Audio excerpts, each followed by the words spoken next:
Hello, my name is Bill Lupton. Welcome to this painting demonstration. I'm just using three colours. I'm using Windsor Yellow, I'm also using alizarin crimson and Payne's grey, and I've just wet the sky area fully at the moment and then dropped a piece of masking tape across about 2/3 of the way down, which will give me a nice straight line where I'm going to draw some, paint some mountains and a lake. Not quite sure what I'm going to do, but I'm going to start putting the sky in quite dramatic with a mix of the alizarin crimson and a little bit of Payne's grey in there just to dull the crimson down a little bit. And then I'm going to wet the brush so it's quite pale now, and it's just using the water on the brush to just soften that colour as it approaches the tape around the water line. I'm just going to add some some Windsor Yellow in there now, just to brighten up around where the mountain peaks are going to be. That's just about finished now. That's a lovely sky. I just need to let that dry before I can put any mountains in. Well, the painting's nice and dry now. I just want to add a couple of mountain peaks in there. I'm going to use some of the alizarin crimson, but this time I've mixed the Payne's grey and some of the yellow, and it'll give me some nice mix of colours that'll look good in the background. Just adding some yellow into there. It's a strange mix, but it works really well when you want to just do some colourful mountain scene. I'm going to add water now to this and just pale that off to the horizon line, and it'll run down the water and create a nice misty effect along the water's edge. What I want to do is just put something else in this side, maybe another mountain peak coming in towards this area. So there you go, I've got a nice colourful mountain range with lots of activity happening on the paper. This line of tape is keeping it quite straight and quite parallel, and will allow me now to drop in a few trees along that line. I'm using a little more Payne's grey this time, and I'm just going to touch in some trees shapes on that tape. It'll keep nice and straight because the tape will stop the paint running down the paper. So I've got a mix of colours in there, Payne's grey and alizarin crimson. I'm just adding a touch of yellow in places, just so I've got some combination of similar colours all over the paper. So there we go, that's the tree line done. I'll pop maybe a taller tree in that light area there, just to emphasise that light against dark, and maybe one in there. So there's a tree line, and now I need to let that dry again. Right, well, the painting's nice and dry now. What I need to do is remove the tape. The problem with taking this masking tape off sometimes is you can rip the paper underneath, but a good tip is to warm it up with a hairdryer. It makes it nice and easy to remove, and you shouldn't really have any problem then. And there's the nice straight edge beneath which we can paint our lake. What I want to do first of all is just wet the area beneath the horizon line, and try and leave just a very thin area of white between the water and the base of those distant mountains. Okay, so I'm just wetting nice and wet in the area, just adding a little bit of colour in there just so I can see where it's wet. Okay, we're about there now with wetting all of the water. What I want to do is to start adding some colour that reflects what's in the sky and the mountains. So I'm taking some fairly dark colour now and adding that into the water beneath the mountains. I'm going to also add some of the yellow because I do want these colours to reflect what's in the mountains and the sky. So I'm just adding a touch of yellow in there, which reflects the tops of the mountains, and then I need to go dark around the bottom to reflect what's at the top of the sky. So I'm just adding a touch of dark paint in there now, just to give me the impression of something reflecting what's above. Okay, so just about finished. I just want to add some dark in this side because I know I'm going to put some land in there.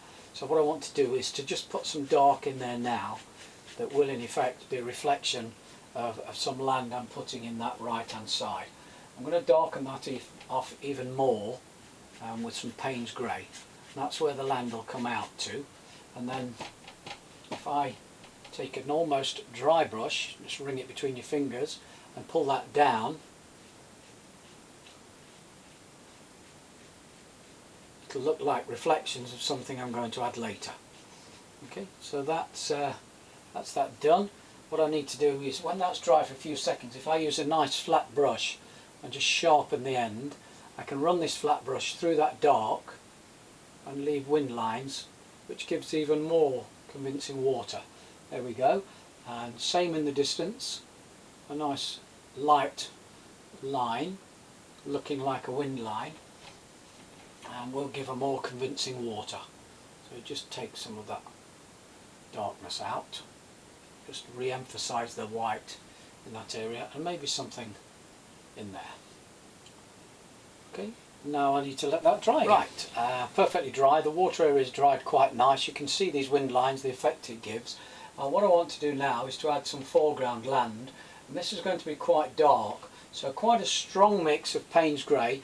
I'm going to bring something in from this side. It needs to be quite strong because I don't want to see through it to the land in the background. So I'm going to bring this right out into the water. I've changed brush now to a 1-inch flat, and I'm just going to bring this little area of land into there and bringing it forward, just adding a few steps as it comes forward. There we go. So just about finished. I want to put some of the red in there, so I'm just putting a little bit of alizarin crimson just to make sure there's some similarity in colour throughout the painting. Then what I want to do is add some trees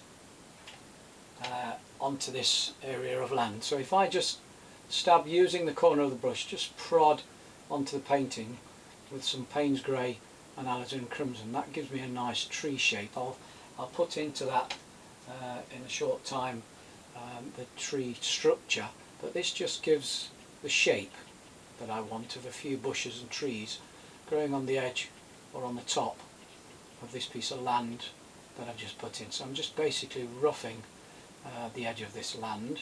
Then I need to get a rigger brush and just add into there some trunks and some branches. So I'm just going through the tree, just adding in some branches and maybe a winter tree, a bare tree in there. So I'm just making it look like there's things growing on this small outcrop of land. Okay, that's just about finished. What you can do now is just take a damp 1-inch square brush again, just damp, and just pull some of that colour down just to emphasise the reflections in the water.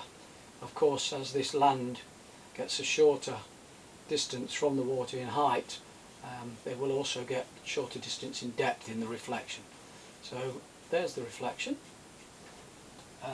Again, I just want to emphasise that wind line and take a damp brush and just take that light area back out through the dark. It's so effective. That's the right hand side of the painting finished really. I want something over this corner. I don't know why, it just looks a bit empty. So I'm going to take the corner of the brush and just bring some leaves from an overhanging tree into this top area of the painting. The leaves would get more clumped and closer together into the tree. So I'm just add some alizarin crimson, and I'm pressing on slightly harder now, and then I'm going to bring some just touch. So I've got small leaves right on the end of these areas, so I can put branches in later and give the effect of overhanging trees. Okay, just continue with that for a while until we've got maybe something coming down into this mountain area, and then pressing more into the painting as I come towards the left hand side. I'll just darken off as well, because inside the tree in there it would be quite dark, so I'm just adding quite a lot of Payne's grey in there now, which will give a nice dark shadow effect in amongst all these leaves. And it's just this slight tapping of the corner that gets thinner marks on the paper and gives the impression of leaves on the ends of these branches. So that's almost finished. I just need to put now, using quite a dark paint, I'm going to put in some branches which just finish this tree nicely, and then I can move into the bottom left corner of the painting and finish off the shoreline. So I've now got some branches cutting through these light areas just to make it look like it's actually a tree with branches coming through these leaves. just to show you what I mean, I'm going to take one into there and up into there. Okay, so that's the overhanging tree coming in from the corner. What I want to do now is put a nice plot of land in here, because it's very empty in that bottom side, on the left hand side. So I've got again a mix of Payne's grey and alizarin crimson. I'm just putting roughly a shape that comes down to around about there. That should be enough. A very dark colour now. Payne's grey, almost neat. I'm just starting to put some undulation into this land so you can see that it's not just a bank of colour, it's got light and dark in there, so it's not just one plain colour. Go back in with just neat Payne's grey and touch in places, and it'll give the effect of rocks and boulders and grass and all sorts of things growing in this area. So I'm just flicking up now using still the 1-inch flat brush, but if you use it and flick upwards you get some nice effective large grasses. I'm now changing to the rigger again because I want to put some tall grasses in there. Mixture of Payne's grey and alizarin crimson. I'm going to put some quite tall what look like reeds in there. So this is different to the grass in that it's quite long and thin, and up into there. Just add quite a few of these really. Okay, there we go. And then I want some quite strong alizarin crimson with a touch of Payne's grey, and I'm just going to put some large, almost like bulrushes, some large heads on the tops of these stems, just to give the impression that these red flowered tops are plentiful. There's a lot in there. There we go.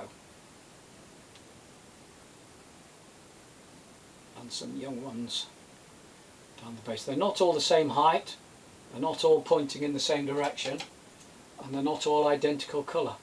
So we've got some variety in there in size and shape. And there we go. That's the painting finished. Hope you enjoyed that demonstration. Let's have a closer look at what we've done. Well, there's the finished painting. You can see the water lines quite clearly put in by a damp brush which removes paint. Just gives the impression that wind is blowing across the lake. Also you can see the dark tones used in this little outcrop of land that throws the background quite well back, almost looks three-dimensional. You can see the dramatic effect of the sky putting in the dark and then the bright colours as they come down towards the mountains. And there's all the varied colours in the mountains, just using quick brush strokes and then dropping in trees on the line where the mountains meet the lake.